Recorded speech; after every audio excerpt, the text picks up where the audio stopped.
Hello students, welcome to my channel Arvind Izol. पिछले video में हम लोगों ने इंडिया वाले बुक का चैप्टर 4 किया था। उसमें से हमने कुछ टॉपिक कवर कर लिया था। Meaning of human settlement, rural and urban settlement, types of rural settlement, ये सब हमने वहाँ पे पढ़ लिया था। इस वीडियो में हम लोग 2 या 3 टॉपिक कवर करेंगे तो हमारा पूरा बुक कंप्लीट हो जाएगा। इस वाले वीडियो में हम लोग types of towns based on population size, एक तो ये पढ़ लेंगे। दूसरा पढ़ लेंगे फंक्शनल क्लासिफिकेशन ऑफ टाउन्स, और अंत में हम पढ़ लेंगे स्मार्ट सिटी मिशन। ये काफी इंपॉर्टेंट टॉपिक है, नया इंक्लूड हुआ आपके किताब में। तो बिना टाइम गंवाए चलिए स्टार्ट करते हैं। Let's go.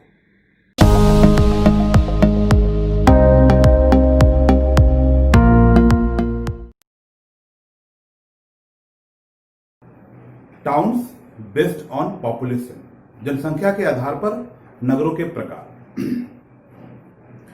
तो देखिए, आपने डेफिनेशन तो पढ़ ही रखा हुआ है कि वो एरिया जहां पे पॉपुलेशन 5000 या उससे ऊपर हो, डेंसिटी ऑफ पॉपुलेशन 400% पर स्क्वायर किलोमीटर या उससे ज्यादा हो, और 75% mail population non agricultural activity में एंगेज हो, उसको तो हम टाउन कहते हैं, अर्बन एरिया कहलाता है। तो आपको बेसिक चीज पता हो गया है। 1 लाख की आबादी तक कोई अगर अर्बन प्लेस है तो उसको हम टाउन के श्रेणी में ही रखते हैं। किसी भी अर्बन प्लेस की पॉपुलेशन अगर 1 लाख तक है तो उसको हम क्या कहते हैं, उसको हम टाउन के कैटेगरी में ही रखते हैं। लेकिन अगर किसी अर्बन प्लेस की पॉपुलेशन 1 लाख से जब अधिक होने लगती है तब वह सिटी के कैटेगरी में आ जाता है। तो 1 लाख के पॉपुलेशन तक वाले सारे अर्बन प्लेस को हम क्या कहेंगे, टाउन कहेंगे। अब इसमें भी अलग अलग टाइप्स हैं, अलग अलग प्रकार हैं। तो चलिए जरा देखते हैं। देखिए, ये याद करना बहुत ही आसान है। जैसे हमारे देश में जो करेंसी है, जो नोट होते हैं, वो 100 रुपए का होते हैं, फिर 90 या 80 रुपए का नहीं होता। फिर कौन सा होता है उसके नीचे, 50 रुपीज का होता है। फिर उसके नीचे 40 या 30 के नोट नहीं है, 20 के, फिर 20 के बाद 10 का है। तो ये तो पैटर्न आपको पता है ही। इसी पैटर्न पे चलेगा अभी आपका types of towns based on population. तो देखिए, जिस अर्बन प्लेस की पॉपुलेशन 1 लाख या उससे अधिक हो जाती है, 1 लाख या उससे अधिक हो जाती है, तो उसको हम कहते हैं क्लास 1 टाउन। जिस अर्बन प्लेस की पॉपुलेशन 1 लाख से अधिक बढ़ गई तब उसको हम कहेंगे क्लास 1 टाउन। जिस अर्बन प्लेस की पॉपुलेशन 50,000 से लेकर 1 लाख तक है उसको हम कहेंगे क्लास 2।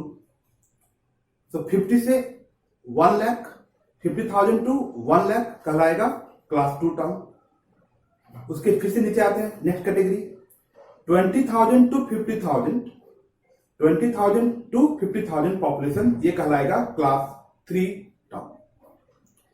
10,000 पॉपुलेशन टू 20,000 पॉपुलेशन, ये कहला जाएगा आपका क्लास 4 टाउन। 5,000 से लेकर 10,000, 5,000 से लेकर 10,000 तक के पॉपुलेशन वाले अर्बन प्लेस को हम कहेंगे क्लास 5 टाउन।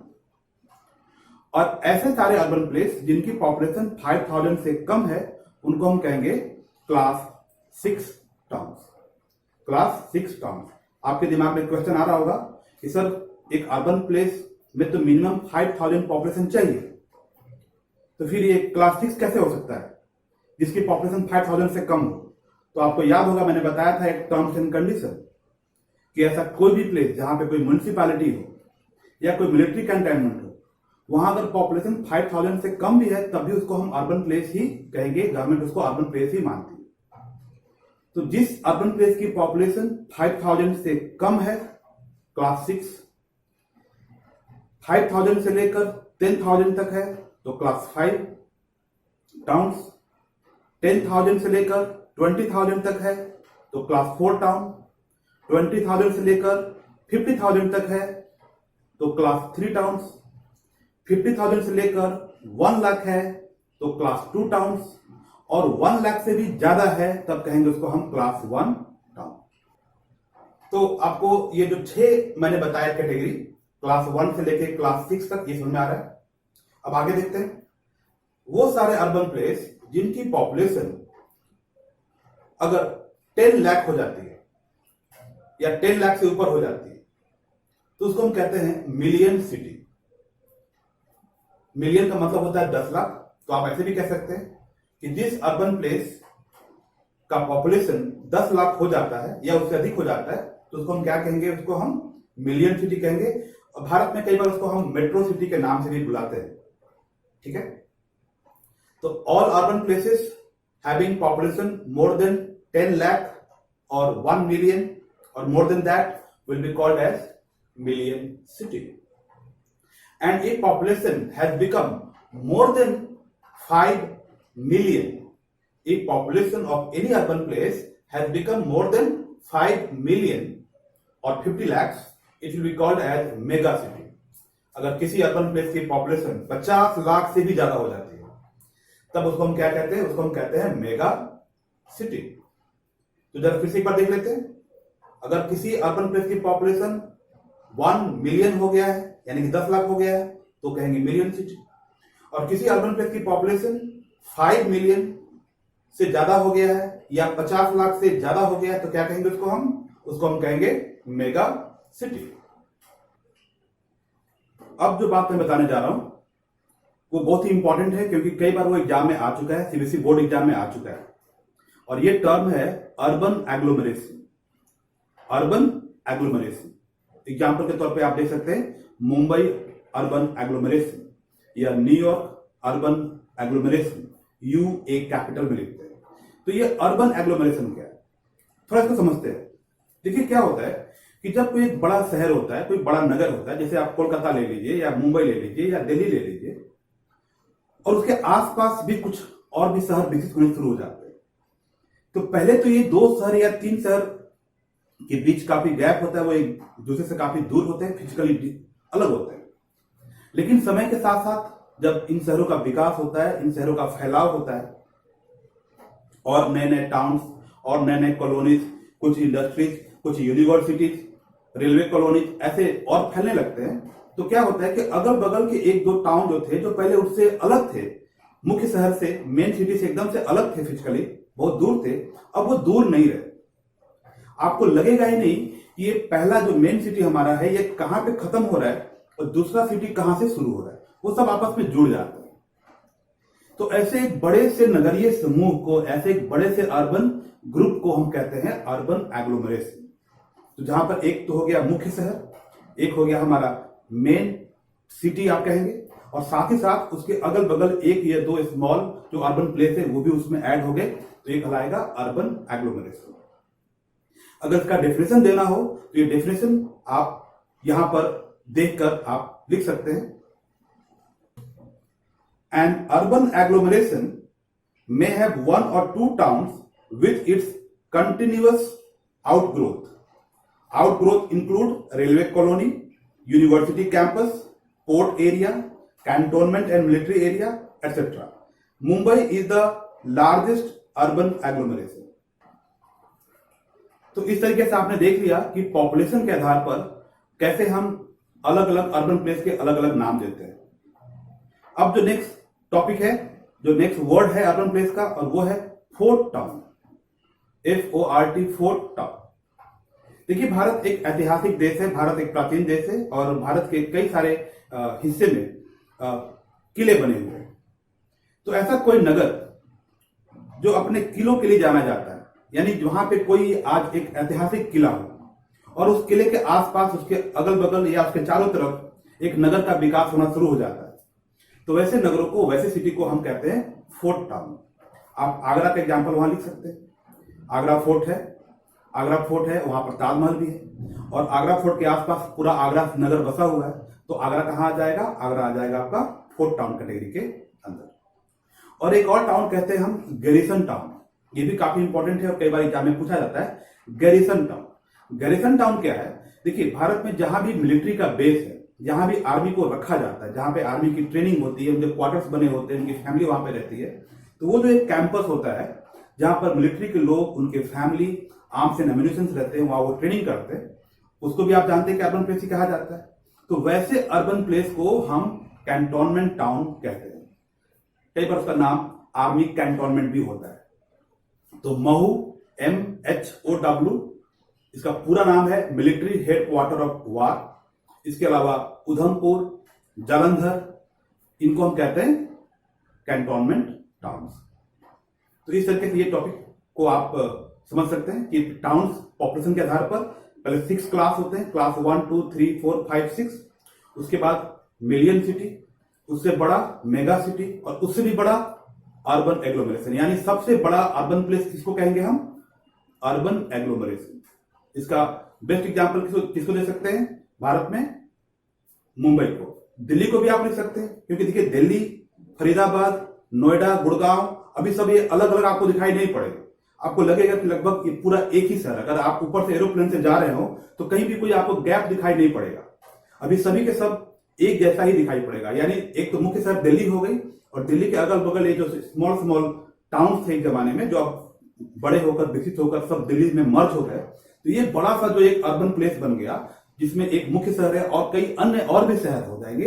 ऐसे बड़े बड़े प्लेस को हम कहते हैं अर्बन एग्लोमरेशन।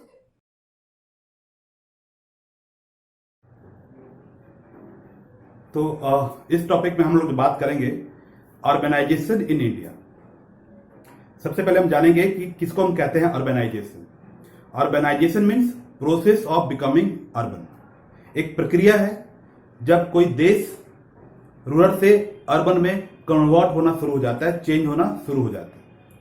जब गांव से लोग शहरों की तरफ आने लगते हैं, शहरों का आकार बढ़ने लगता है, शहरों की संख्या भी बढ़ने लगती है, तो इसको हम कहते हैं अर्बनाइजेशन। तो अर्बनाइजेशन क्या है? एक प्रोसेस है। इस प्रोसेस में अर्बन पॉपुलेशन इंक्रीज कर रहा है, नंबर ऑफ अर्बन प्लेसेस भी इंक्रीज कर रहा है। सवाल उठता है कि क्या भारत में अर्बनाइजेशन हो रहा है? क्या पिछले 50, 100, 150 सालों में भारत में हुआ है अर्बनाइजेशन? तो इसका आंसर होगा यस। भारत में अर्बनाइजेशन हो रहा है, और वो भी बहुत तेजी से हो रहा है। कैसे पता करें कि हमारे देश में कैसा अर्बनाइजेशन हो रहा है? अर्बनाइजेशन का प्रोसेस स्लो है कि फास्ट है? तो हम कुछ आंकड़ों पर नजर डालेंगे। इससे हमारा जो टॉपिक है वो क्लियर हो जाएगा कि अर्बनाइजेशन क्या है और भारत में वो किस तरीके से हो रहा है। तो आइए देखते हैं। देखिए, हम क्या करेंगे कि हम दो समय का डेटा को कंपेयर करेंगे। एक डेटा लेंगे हम 1901 का, 1901 का लेंगे, और एक डेटा हम लेंगे लेटेस्ट, यानी कि जो पिछला सेंसस हमारा हुआ है 2011 का, उसका डेटा। तो ये लगभग 110 सालों का अंतर आप देख रहे हैं, है ना? जो 2011 और 1901, लगभग 110 सालों का आपको अंतर यहां पर दिखाई दे रहा है। तो ये हम दो डेटा को कंपेयर करेंगे, उसके आधार पे हम समझेंगे कि भारत में अर्बनाइजेशन का प्रोसेस कैसा होगा। अर्बनाइजेशन ऑफ इंडिया में जो पहला पॉइंट आप मेंशन कर सकते हैं, वो ये मेंशन कर सकते हैं कि 1901 में कितने % लोग अर्बन एरिया में रह रहे थे। तो ये डेटा है only 10%। That means in the year 1901 only 10% people of our country were living in the urban area. तो आप क्या कह सकते हैं कि 90% लोग कहां रह रहे थे? रूरल एरिया में रह रहे थे। केवल 10% लोग ही नगरों में निवास कर रहे थे। अब ये डेटा बढ़ते बढ़ते, ये आंकड़ा बढ़ते बढ़ते 2011 में कितना हो गया है? 31%। In the year 2011, according to census 2011, about 31% people are living in the urban area. तो कहां पे 10% और कहां पे 31%? आप क्या देख रहे हैं? लगभग 3 गुने का इंक्रीज हो गया है। आप यहां पे देख सकते हैं कि लगभग 3 टाइम्स परसेंटेज में इंक्रीज हो गया है। ये तो होगी पहली बात। दूसरी बात हम देखेंगे कि जो टोटल अर्बन पॉपुलेशन थे उसमें क्या चेंजेस हुआ है। तो 1901 में केवल 25 मिलियन लोग ही अर्बन एरिया में निवास कर रहे थे। जितने भी हमारे देश में नगर थे, शहर थे, टाउन सिटीज थे, वहां पर कुल कितने लोग रह रहे थे? लगभग 25 मिलियन। अब 2011 में जब ये गिनती हुई तो मालूम चला कि हमारे देश में करीब 377 मिलियन लोग जो है वो नगरों में निवास कर रहे हैं। तो 25 मिलियन से लेकर 377 मिलियन कितने टाइम्स हो गया? ये लगभग 15 टाइम्स हो गया। हालांकि आपके एनसीईआरटी बुक में ये 11 टाइम लिखा हुआ है, क्योंकि उसने केवल पिछले 100 ईयर्स का ही डेटा कंपेयर किया। मैं आपको लेटेस्ट डेटा दे रहा हूं 2011 का। तो यहां पे आप देखेंगे कि फ्रॉम 25 मिलियन टू 377 मिलियन, ये लगभग 15 टाइम्स हो जा रहा है। तो आप कह सकते हैं कि अर्बन पॉपुलेशन 15 टाइम्स इंक्रीज कर गया है इन द लास्ट 110 ईयर्स और 120 ईयर्स। अब एक और डेटा हम देख लेते हैं तीसरा पॉइंट में कि भारत में नगरों की संख्या कितनी थी। तो 1901 में लगभग हमारे देश में 1800 नगर थे। कुल अर्बन प्लेसेस की संख्या जो थी वो लगभग 1800 के आसपास थी, और ये बढ़ते बढ़ते 2011 में कितना हो गया, लगभग 6100 या उससे भी ज्यादा। तो total urban places has also increase from 1800 to 6100। यहां भी आप क्या देख रहे हैं कि मोर देन 3 टाइम्स इंक्रीज हुआ है। तो आप देख सकते हैं कि हमारे देश में अर्बनाइजेशन का प्रोसेस काफी रैपिड है, काफी तेज है। तो इसका मुख्य वजह क्या है, क्यों इतना तेज से भारत में अर्बनाइजेशन हो रहा है? क्या अर्बन प्लेसेस बहुत ही डेवलप्ड हैं? क्या उनके पास काफी ज्यादा इंफ्रास्ट्रक्चर है? ऐसा बिल्कुल नहीं है। केवल अंतर यह है कि compare to rural area, compare to village area, urban places के पास बेटर अपॉर्चुनिटी है। इंडियन जो अर्बन प्लेसेस है, हमारे जो देश के नगर हैं, शहर हैं, टाउन एंड सिटी है, उनके पास गांव के मुकाबले थोड़े से बेहतर कंडीशन है शिक्षा के, रोजगार के, और इस वजह से हमारे देश में प्रतिदिन हजारों लोग गांव से निकलकर नगरों की तरफ माइग्रेशन करते हैं, प्रवास करते हैं। ये सब आपने पढ़ा है पिछले चैप्टर में, चैप्टर 2 जो आपका चैप्टर था माइग्रेशन चैप्टर, वहां पे आपने पढ़ा है। तो अर्बनाइजेशन का प्रोसेस के पीछे जो मुख्य वजह है वो है migration from rural area to urban area. लेकिन हमारे जो नगर हैं वो इतने अधिक लोगों को संभालने के लिए सक्षम नहीं है, और यही वजह है कि हमारे नगरों में कई तरह के प्रॉब्लम भी क्रिएट होते हैं। Shortage of food, shortage of housing, high price of land, ये सब बहुत ही कॉमन है। अनएम्प्लॉयमेंट, पॉवर्टी, ये भी आप देखेंगे नगरों में, क्योंकि इतने सारे यूथ को तो वहां पर रोजगार नहीं मिल पा रहा है। स्लम का बनना, झुग्गी झोपड़ी का बनना आम हो गया है। आप लगभग किसी भी भारतीय शहर में चले जाएंगे तो आप देखेंगे कि कुछ हिस्से ऐसे हैं शहर के जहां पर बड़े बड़े झुग्गी झोपड़ी जिसमें हजारों लाख लोग रहते हैं।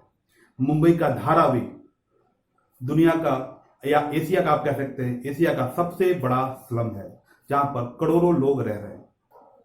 अगर हम ये देखें कि किस तरह के नगरों में ज्यादा इंक्रीज हो रहा है, कौन तरह के जो टाउन्स और सिटी हैं जिसमें बहुत तेजी से एक्सपेंशन हो रहा है, तो आप देखेंगे जो बड़े नगर हैं, जो बड़े सिटी हैं, उनका एक्सपेंशन ज्यादा तेजी से हो रहा है कंपेयर टू स्मॉलर टाउन। यानी जो क्लास 6, क्लास 5, क्लास 4 टाउन है जिनकी पॉपुलेशन 10,000, 20,000 है, ये टाउन तो लगभग स्टैग्नेंट है, उनका उतना तेजी से एक्सपेंशन नहीं हो रहा, उनका उतना तेजी से फैलाव नहीं हो रहा। लेकिन जो क्लास 1 टाउन है जिनकी पॉपुलेशन 1 लाख से भी ऊपर है, और खासतौर पर जो बड़े शहर हैं, मेट्रो और मेगा सिटी, जिनकी पॉपुलेशन 10 लाख या 50 लाख से भी ज्यादा है, ऐसे बड़े शहर ज्यादा लोगों को अपनी तरफ खींच रहे हैं, अट्रैक्ट कर रहे हैं, और इसलिए बड़े शहरों का एक्सपेंशन काफी तेजी से हो रहा है। तो ये भी एक बहुत ही काम की चीज है कि हमारे देश में छोटे शहर उतने तेजी से एक्सपैंड नहीं कर रहे जितने कि बड़े शहर। तो बड़े शहर और बड़े बनते जा रहे हैं। 2011 के हिसाब से हमारे देश में मिलियन सिटी की संख्या कितनी हो गई है, लगभग 53। हमारे देश में 53 शहर ऐसे हैं जिनकी आबादी 10 लाख या उससे भी ज्यादा है। ये डेटा भी आपके किताब में दिया हुआ है, एक बार आप जरूर किताब को भी देखेंगे। मेरे इस वीडियो को देखने के बाद आप किताब में जो आपका टेबल्स दिया है वहां भी आप जरूर उस पर नजर डालेंगे। तो अब जरा हम देख लेते हैं functional classification of towns and cities. शहरों के फंक्शन क्या होते हैं, कार्य क्या होते हैं, कार्य के आधार पर नगरों का विभाजन या नगरों के प्रकार आप कह सकते हैं। कार्य के आधार पर, फंक्शन के आधार पर। तो एक नगर कौन सा काम करता है? एक नगर कई सारे काम करता है, यानी मल्टी फंक्शन होता है। ऐसा बिल्कुल नहीं कि एक नगर में केवल एक ही तरह का काम होता है, लेकिन हाँ, एक ऐसा काम होता है जो उसकी पहचान बन जाती है। अगर मैं आपको उदाहरण दूं कि सचिन तेंदुलकर को आप क्या कहेंगे, तो आप कहेंगे एक बहुत बढ़िया क्रिकेट प्लेयर। तो क्या सचिन तेंदुलकर एक फादर नहीं है? क्या एक हस्बैंड नहीं है? लेकिन उसकी पहचान फादर या हस्बैंड, सचिन तेंदुलकर ने कई सारे ऐड भी किए हैं, लेकिन उसकी पहचान एज ए एक्टर नहीं होती, उसकी पहचान एज अ क्रिकेटर होती है, क्योंकि वो उसका मुख्य काम है। ठीक वैसे ही आप अमिताभ बच्चन को भी ले सकते हैं। अमिताभ बच्चन ने कई सारे सिनेमा में गाना भी गाया है, शायद उन्होंने कुछ कविताएं भी लिख रखी होंगी या और भी कुछ काम करते होंगे, लेकिन उनकी पहचान किस रूप में होती है? उनकी पहचान एक एक्टर के रूप में होती है, उनकी पहचान राइटर या सिंगर के रूप में नहीं होती है। ठीक वैसे ही कोई भी शहर, चाहे वो पुणे हो, इंदौर हो, कोलकाता हो, मदुरई हो, विशाखापट्टनम हो, पटना हो, ऐसे बहुत सारे जो हमारे देश में शहर हैं, उनके केवल एक ही फंक्शन नहीं होते, वो कई सारे फंक्शन करते हैं। Trade, commerce, transport, mining, industry, tourism, ऐसे बहुत सारे फंक्शन हो सकते हैं, लेकिन उनमें से कोई एक फंक्शन ऐसा होता है जो उस नगर की पहचान बन जाती है और उसी के आधार पर उसको हम एक कैटेगरी में डाल सकते हैं कि भाई ये रिलीजियस टाउन है, या ये ट्रांसपोर्ट टाउन है, या ये ट्रेडिंग टाउन है, ऐसा हम डाल सकते हैं। तो ये बहुत ही आसान टॉपिक है, आपकी किताब में बहुत पॉइंट वाइज दिया हुआ है, आप वहां से भी लिख सकते हैं। बस मैं ब्रीफ में आपको थोड़ा सा बता देता हूं। जैसे एडमिनिस्ट्रेटिव टाउन, किसको कहेंगे हम? एडमिनिस्ट्रेटिव टाउन, जहां से एडमिनिस्ट्रेशन होता है।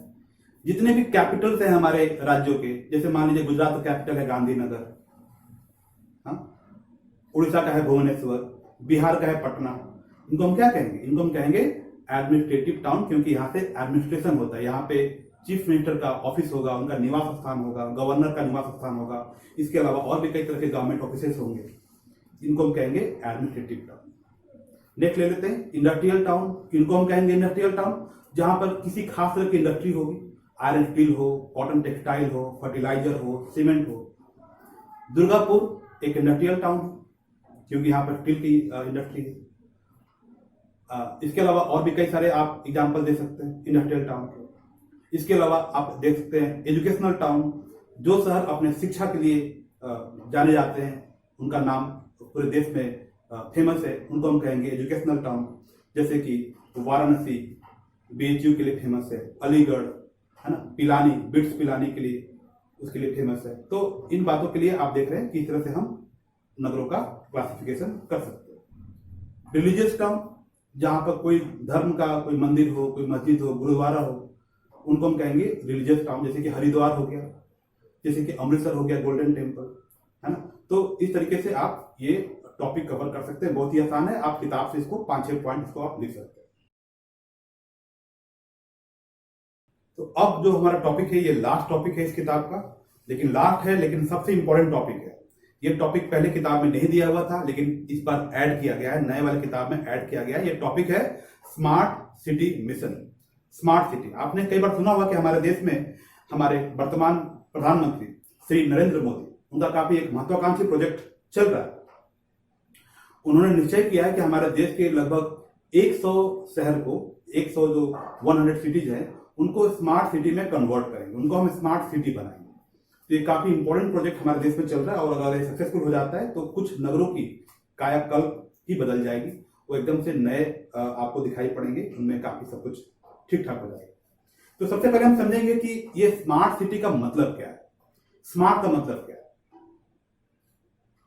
अब स्मार्ट सिटी का मतलब अलग अलग लोगों के लिए अलग अलग हो सकता है, अलग अलग देश में इसका मीनिंग भी अलग अलग हो सकता है। इसका कोई फिक्स हार्ड एंड फास्ट कोई डेफिनेशन नहीं है। तो हम किसको कहें स्मार्ट सिटी, कैसे आप एग्जाम में लिखेंगे? तो यहां पे आप 4-5 पॉइंट पे आप ध्यान दीजिए। पहला पॉइंट, स्मार्ट सिटी एक ऐसा शहर होगा, एक ऐसा सिटी होगा जहां पर गुड क्वालिटी इंफ्रास्ट्रक्चर होगा।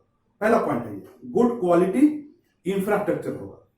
कोर इंफ्रास्ट्रक्चर जो होते हैं किसी भी शहर के, जैसे कि रोडवेज हो गया, रेलवे हो गया, ड्रिंकिंग वाटर हो गया, इलेक्ट्रिसिटी हो गया, हाउसिंग हो गया, स्कूल्स यानी कि एजुकेशन और हेल्थ, ये सब कहलाते हैं कोर इंफ्रास्ट्रक्चर। इनका वहां पर विकास होगा।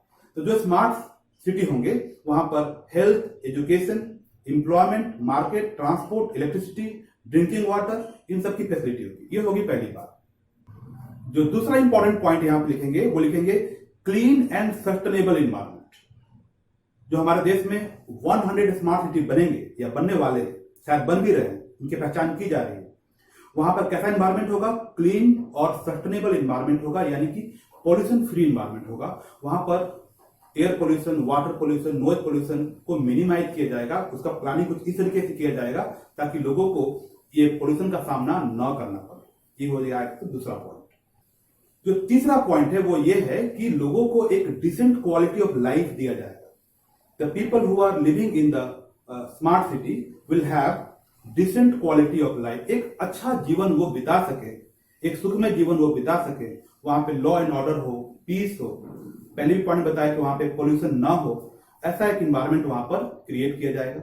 और जो भी फैसिलिटीज है, जो भी सर्विसेज हैं, जो शहर जो आपको सर्विसेज दे रहा है, सेवाएं दे रहा है, वो चीपर हो, वो अफोर्डेबल हो। हर कॉमन मैन जो उस नगर में रहता हो वो वहां के सर्विसेज को इंजॉय कर सके, उसको एक्सेस कर सके। चाहे वो ट्रांसपोर्ट हो, चाहे वो ड्रिंकिंग वाटर हो, चाहे वो इलेक्ट्रिसिटी हो, चाहे वो हाउसिंग हो, ये सब पे उसका एक्सेस हो, वो उसको यूज कर सके। तो चीप सर्विसेज भी एक बहुत इंपॉर्टेंट पॉइंट। नेक्स्ट पॉइंट आप डाल सकते हैं लेस वनरेबल टू डिजास्टर, यानी कि नगरों में जो कई तरह के डिजास्टर्स आते हैं, खासतौर पे अर्थक्वेक है या बरसात के दिनों में एकदम से अर्बन फ्लडिंग हो जाती है, तो ऐसे डिजास्टर इन शहरों में नहीं होंगे, ऐसा माना जा रहा है। स्मार्ट नगरों में नहीं होंगे क्योंकि इनकी प्लानिंग कुछ ऐसे बनाई जाएगी ताकि यहाँ पर बाढ़ या भूकंप से होने वाली जो नुकसान है वो बहुत ही मिनिमाइज कर दिया जाएगा, बहुत मिनिमम होगा, कम से कम होगा। और जो एक खास बात है, वो खास बात ये है कि ये जो मॉडल बनाए जा रहे हैं, ये जो हम कल्पना कर रहे हैं कैसा स्मार्ट सिटी होगा, इस चीज को हम दूसरे शहरों पे भी अप्लाई कर सके, यानी एक मॉडल की तरह ये काम करेंगे। जैसे आप कहते हैं ना रोल मॉडल, तो वैसे ये शहर जो होंगे वो रोल मॉडल होंगे बाकी शहरों के लिए, ताकि वो शहर भी इन शहरों को कॉपी करके अपने आप को वो भी इंप्रूव कर सके।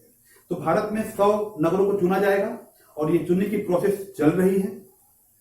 चुनने के बाद उनको स्मार्ट सिटी में कन्वर्ट किया जाएगा और जो बाकी नगर हमारे देश के हैं, समय के साथ साथ वो इन नगरों को देखकर, इनसे सीखकर, इसी मॉडल को अपनाकर अपने आप को भी इंप्रूव करेंगे।